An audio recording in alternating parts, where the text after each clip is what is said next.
تو شیطان تو انسان کے پیچھے لگا ہوا ہی ہے. اسے دیکھا کہ یہ رات فضیلت والی آنے والی ہے، تو اس فضیلت والی رات میں مسلمان متوجہ ہوں گے، اللہ تعالیٰ کی طرف رجوع کریں گے، عبادتیں کریں گے، دعائیں مانگیں گے، تو میرا تو گھاٹا ہو گیا.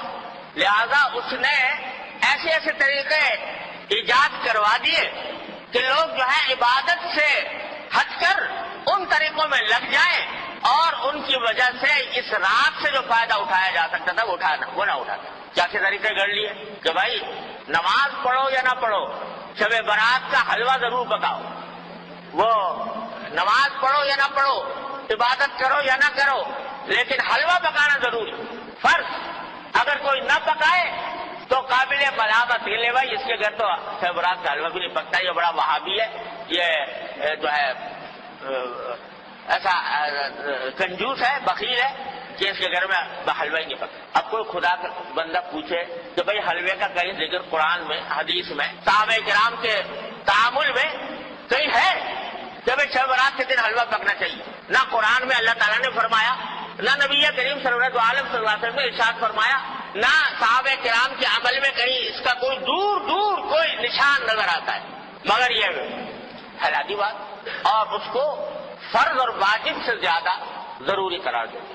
کوئی پوچھے بھائی حلوہ نہ پکاؤ یہ بدعت ہے، ارے بھائی حلوہ پکانے میں کیا ہے؟ حلوہ کوئی حرام چیز ہے؟ تو یہ جواب، ارے بھائی حلوہ حرام کوئی چیز نہیں، روز پکاؤ، لیکن شب برات کو خاص طور پر حلوے کے لیے مخصوص کر لینا اور اس کو فرض قرار دینا اور واجب قرار دینا، کوئی نہ پکائے تو ملامت کرنا، یہ اپنی طرف سے دین میں اضافہ ہے جو اللہ تعالیٰ کو گوارا نہیں. تو ایک تو یہ شگوفہ چھوڑ دیا شیطان نے. دوسرا اس سے زیادہ خراب کہ بھائی شب برات میں آتش بازی ہونی چاہیے، الیاذ باللہ العظیم. اس میں لاکھوں روپیہ آگ میں جلا دیا آتش بازی کرنے کے. آتش بازی ہو رہی ہے اور آپ جانتے ہو کہ اس آتش بازی نے جانے کتنے بے گناہوں کی جان لی ہے. بوری بازار کراچی کا آج بھی گواہ ہے اسی شب برات کی آتش بازی کی ہلاکتوں کا گواہ ہے کہ کس طرح پورا کا پورا بازار جو ہے وہ نظر آتش ہو گیا، جل کر بھسم ہو گیا. اب پھر بھی وہ بات ہے کہ نہ قرآن میں، نہ حدیث میں، نہ صحابہ کرام کے تعامل میں، نہ بزرگان دین کی وصیتوں میں کہیں بھی نہیں اپنی طرف سے شب برات کے ساتھ آتش بازی کا شگوفہ چھوڑ یہ شیطان. حلوہ پکانا تو چلو بھائی عام دنوں میں جائز تھا، حلال تھا. یہ آتش بازی جو ہے تو عام دنوں میں بھی اس طرح آتش بازی کرنا کہ جس میں پیسے کا ضیاع ہو، جس میں جانے ضائع ہونے کا اندیشہ ہو، یہ تو عام دنوں میں بھی حرام ہے.